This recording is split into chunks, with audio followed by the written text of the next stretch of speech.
Welcome to my channel astrology blessings and guidance. नक्षत्रों की series में आज हम बात करेंगे धनिष्ठा नक्षत्र की, जो है धन संपत्ति का नक्षत्र, खजाने का नक्षत्र। धन प्लस इष्ठा यानी धन में इच्छा करने वाला, यानी धनवान, यानी संपन्न, यानी समृद्धि से भरपूर, यानी ध्वनि में कुशल। ये जो नक्षत्र है इसे ध्वनि नक्षत्र भी कहा जाता है, star of symphony, star of sound. Dhanishtha नक्षत्र से जुड़ी कुछ स्टोरीज हैं। एक स्टोरी के हिसाब से अष्ट वसुओं का शाप और भीष्म पिता का धरती पर जन्म लेना भी इसी नक्षत्र का रीजन है। धनिष्ठा नक्षत्र के जो अधिपति देवता हैं वो है अष्टवसु। एक बार अष्टवसुओं में से एक वसु ने अपनी वाइफ के कहने पर महर्षि वशिष्ठ की गाय चुरा ली। ये गाय कामधेनु जैसी चमत्कार वाली थी। वशिष्ठ ऋषि ने क्रोधित होकर के सारे अष्टवसुओं को एक साथ श्राप दे दिया।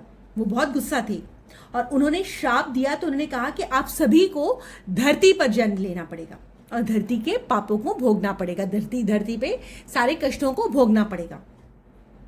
उनमें से जो एक वसु थे वो, उनका नाम था प्रभास। प्रभास को सबसे ज्यादा कठोर दंड मिला। उसे भीष्म पितामह के रूप में धरती पर जन्म लेना पड़ा और पूरी लाइफ ब्रह्मचर्य का पालन करना पड़ा। इसका अर्थ यह है कि जो भी लोग धनिष्ठा नक्षत्र में जन्म लेते हैं वो अपने कर्मों के फल को भोगते हैं। वे कर्तव्य परायण होते हैं। वे अपनी लाइफ में बहुत सारे बलिदान करते हैं, सैक्रिफाइसेस करते हैं। इस नक्षत्र में जो लोग होते हैं वो सोसाइटी में भी बहुत सारे सैक्रिफाइसेस करने के लिए जाने जाते हैं, पॉपुलर होते हैं। वो लोग बहुत डिसिप्लिन्ड होते हैं और बहुत ज्यादा रिस्पेक्टेबल फिगर्स होते हैं। इन लोगों में लीडरशिप क्वालिटीज भी बहुत ही गजब की होती हैं। और बस प्रॉब्लम क्या है कि इनको अपनी पर्सनल इच्छाओं को त्याग करना पड़ता है। एक और स्टोरी है जिसमें नटराज शिव का जिक्र आता है। धनिष्ठा नक्षत्र को क्योंकि ध्वनि के साथ जोड़ा जाता है तो ये जो नक्षत्र है वो संगीत का, लय का, ताल का, कॉस्मिक वाइब्रेशंस का, ब्रह्मांड में होने वाली कंपन का, वाइब्रेशन से जुड़ा हुआ है। एक स्टोरी के हिसाब से भगवान शिव ने जब नटराज रूप में तांडव नृत्य किया तो पूरे ब्रह्मांड की एनर्जी, पूरे ब्रह्मांड की स्पीड, संगीत और जीवन की लय उसमें अपने आप से सम्मोहित हो गई। उनके जो डमरू से ध्वनि उत्पन्न हुई वो संस्कृत वर्णमाला का आधार बनी और सृष्टि के मूल कंपन का आधार बनी।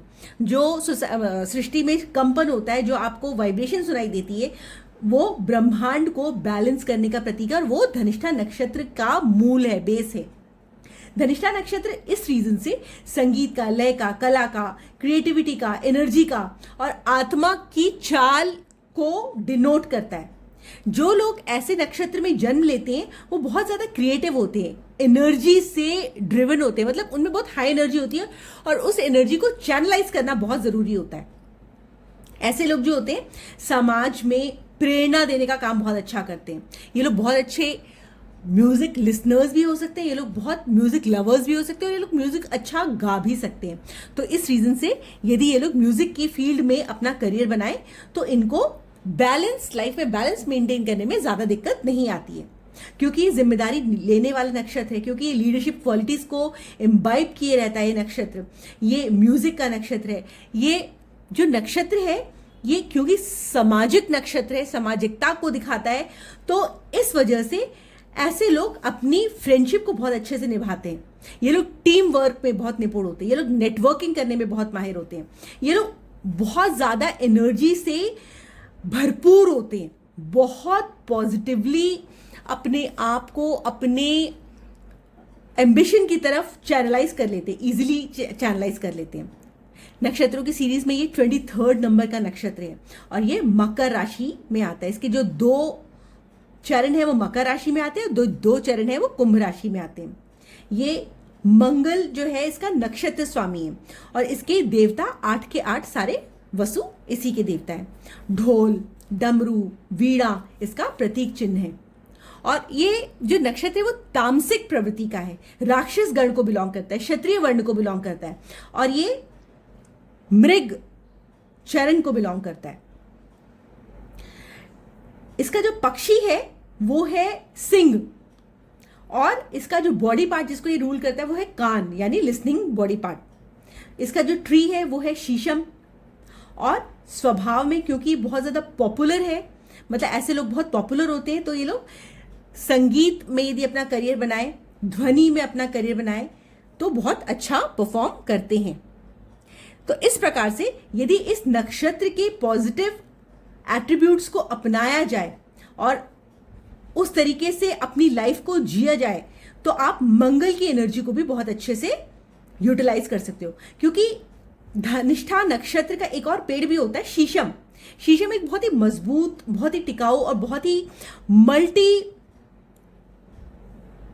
खूबियों लेकर के होता है। तो इसी प्रकार से धनिष्ठा नक्षत्र वाले लोग भी बहुत सारे मल्टी टैलेंटेड लोग होते हैं। ऐसे लोग यदि टेक्नोलॉजी में जाए, नेटवर्किंग में जाए, तो भी बहुत अच्छा परफॉर्म करते हैं। यदि ये लोग सेना में जाए, पुलिस में जाए, लीडरशिप के एरिया में जाए, तो भी बहुत अच्छा परफॉर्म करेंगे, क्योंकि इसमें शनि और मंगल दोनों का प्रभाव आ जाता है। यदि लोग पब्लिक स्पीकिंग करें, एक्टिंग करें, प्रदर्शन करें अपने कौशल का, तो भी ये लोग बहुत सक्सेसफुल होते हैं। यदि ये लोग फिटनेस ट्रेनर बन जाए, अपने आप को बैलेंस रखें, गतिशील रखें, अनुशासन में रखें, योगा के टीचर बन जाए, तो भी ये लोग बहुत अच्छा परफॉर्म करते हैं। तो इस प्रकार से इनको अपनी एनर्जी को सही डायरेक्शन में यूटिलाइज करना अपने करियर के थ्रू चाहिए। इससे इनको अपनी लाइफ में बहुत सक्सेस मिलेगी। यदि ये पूर्व दिशा की ओर बैठ करके धनिष्ठा नक्षत्र के मंत्रों का जाप करें, तो इनको अपनी लाइफ में बहुत सफलता मिलती है।